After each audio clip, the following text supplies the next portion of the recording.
প্রিয় সন্তান, যখন তুমি আমাকে বুড়ো হতে দেখছ, বার্ধক্যের কারণে নুয়ে পড়তে দেখছ, তাচ্ছিল্য করো না। ধৈর্য ধরো এবং আমাকে বোঝার চেষ্টা করো।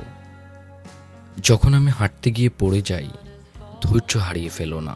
মনে করো সেই সব দিনের কথা, যখন তোমার ছোট ছোট হাত ধরে গুটি গুটি পায়ে তোমাকে হাঁটতে শিখিয়েছিলাম।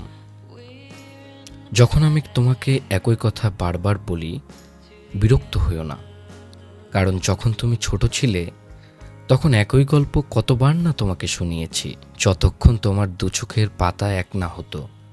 মনে করে দেখো, কত কিছুই না আমি তোমাকে শিখিয়েছি। খেতে, জামা পরতে, স্কুলে যেতে, কিংবা তোমার সফল জীবনটাকে গড়তে। যখন আমি কোনো কিছু করতে ভুলে যাই, তোমার ভ্রু কুঁচকে ফেলো না।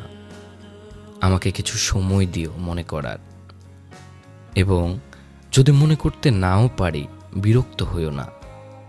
একটু চিন্তা করলেই বুঝতে পারবে, ভুলে যাওয়া ছিল শুধুমাত্র তোমার সাথে একটু বেশি সময় কাটানোর বাহানা।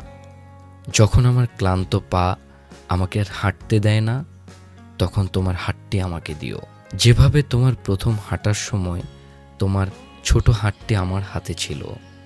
আমাকে সাহায্য করো হাঁটতে, সাহায্য করো আমার জীবনের অন্তিম মুহূর্তগুলোতে তোমার ভালোবাসা নিয়ে কাটাতে। আমি শুধু তোমাকে দোয়া এবং ভালোবাসা দিব, যা ছিল সব সময় তোমার জন্য। ভালোবাসি, তোমার প্রিয় মা। মা দিবসে বিশ্বের সকল মায়েদের প্রতি রইল অফুরন্ত শ্রদ্ধা, ভালোবাসা এবং শুভেচ্ছা।